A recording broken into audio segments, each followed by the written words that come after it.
I was lost long ago, and I have given up on looking. So I look for you and find a new me, hoping she will stay to feel what was lost. She didn't know what to say. It's so good to see you this way. They all tell me, but I can get her to stay. She must be with you, so I miss you. I seek you, when really I'm seeking me.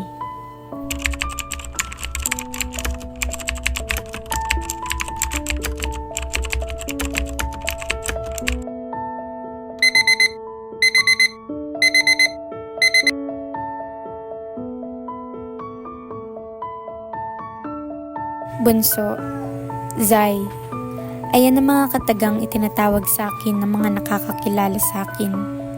Ngunit, sino ba talaga ako?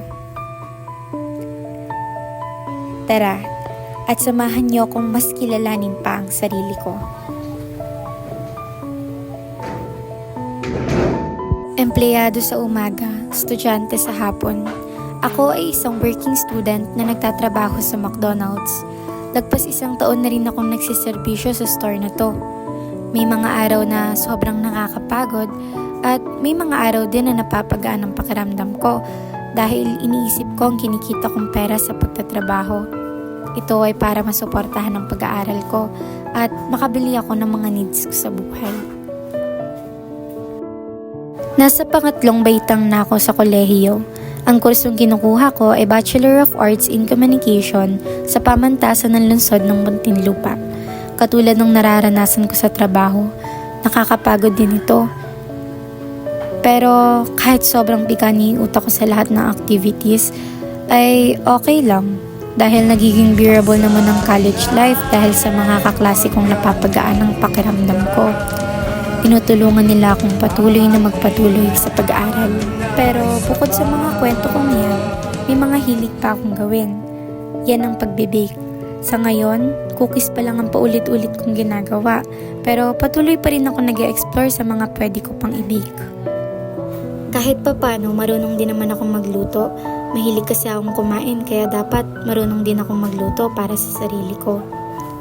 Oh, tignan niyo yung tinolang niluto ko. Walang malunggay no, wala kasi akong mahanap sa kapitbahay eh. Bukod sa pagkain, minsan ko rin kinahiligan ng paggagansilyo o pagkocrochet. Nakagawa na ako ng headband, flowers, at ng tube. During high school and senior high school, na-experience ko rin mag-cheer dance noon. Dahil trainer ang kuya ko, madalas kaming lumaban sa mga contest noon.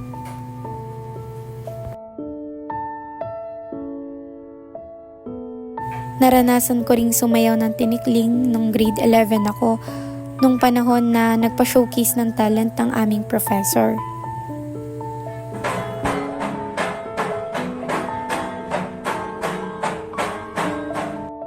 Dati, kapag tinatanong ako kung bakit ko kinuha ang kurso na ito, wala akong maisip na isagot. Pero ngayon, napagtanto ko na masaya pala ako tuwing umaarte. Masaya ako tuwing sinasabi nilang marunong o magaling ako. Dahil sa pag-arte lang ako nakakarinig na magaling pala ako. At sila naman ang pinaka-importanteng tao sa buhay ko. Ang kaibigan ko, pamilya ko, at ang mama ko. Having a loving, caring, and selfless mother is a blessing. At ito naman ang pinakamaganda at makulit kong pamangkin. Siyang nagbibigay saya sa buhay ko. Alam niyo, kapag nagpapa-introduce yourself sa school, madalas kong pinipeke ang mga impormasyon na sinasabi o sinusulat ko dahil nga hindi ko pa lubusang kilala ang sarili ko. Pero looking back, ang dami ko palang kayang gawin, no? Pero alam ko na hindi pa natatapos dito ang mga bagay na kaya ko pang gawin. Hindi man maniwala ang buong mundo sa kung ano ang kaya ko, pero kakampi ko naman ang sarili ko sa pag-abot ng mga pangarap ko.